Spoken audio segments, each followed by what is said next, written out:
Here's the opposition leader, All Peter Dutton. Australians, I hope they have a great Australia Day tomorrow and an opportunity to spend time with friends and family, and it's a wonderful day that our country celebrates. So I'm sure that many people have got barbecues planned and watching cricket and many other pastimes, and that is a great thing. I also want to obviously mention for those people in North Queensland who are in the eye of the cyclone that will support the government in whatever measure they decide to put in place to give support and the prepositioning of the assets, the ability to respond to incidents, that's critically important. So support both the state government and the federal government in relation to their activities to make sure that they prepare for what looks to be a very significant weather event, either a cyclone or a significant rain event. So our thoughts, our prayers are with those people in North Queensland, far North Queensland at the moment, and we'll see how that plays out over the next couple of days.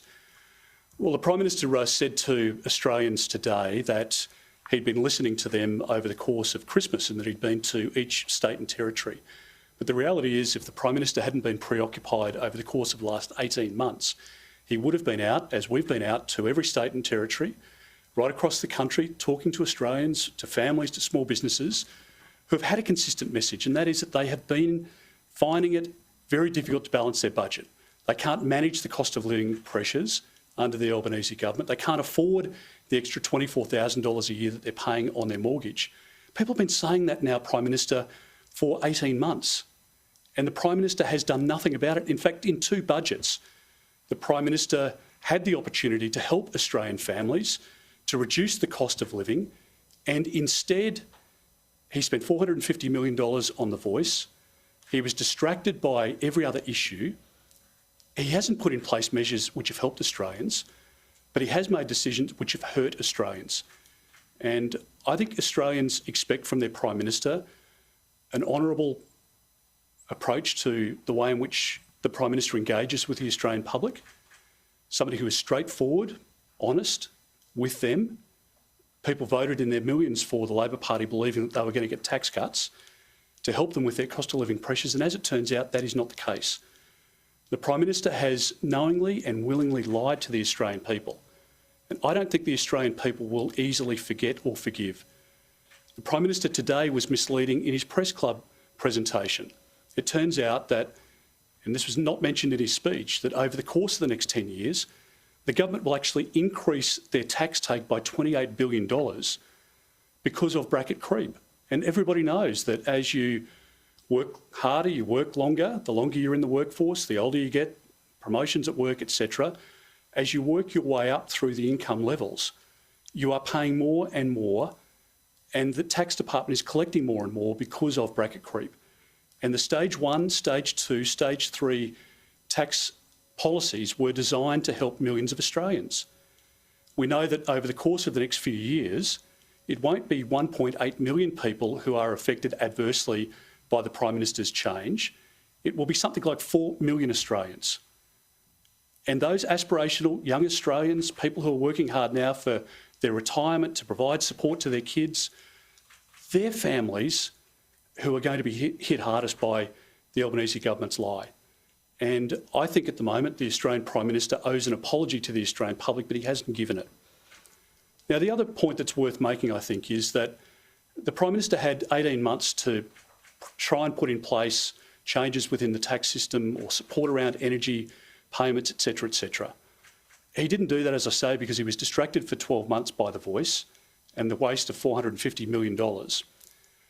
But he's also taken decisions which I think make it harder for Australians, and I think the Prime Minister owns all of those decisions now. We also know that the Dunkley by-election is on March 2. Now, people couldn't work out why there was a delay in announcing the date for the Dunkley by-election, but it was obviously done so that the Prime Minister could get a couple of sitting weeks in before people go to the polls in Dunkley on March the 2nd.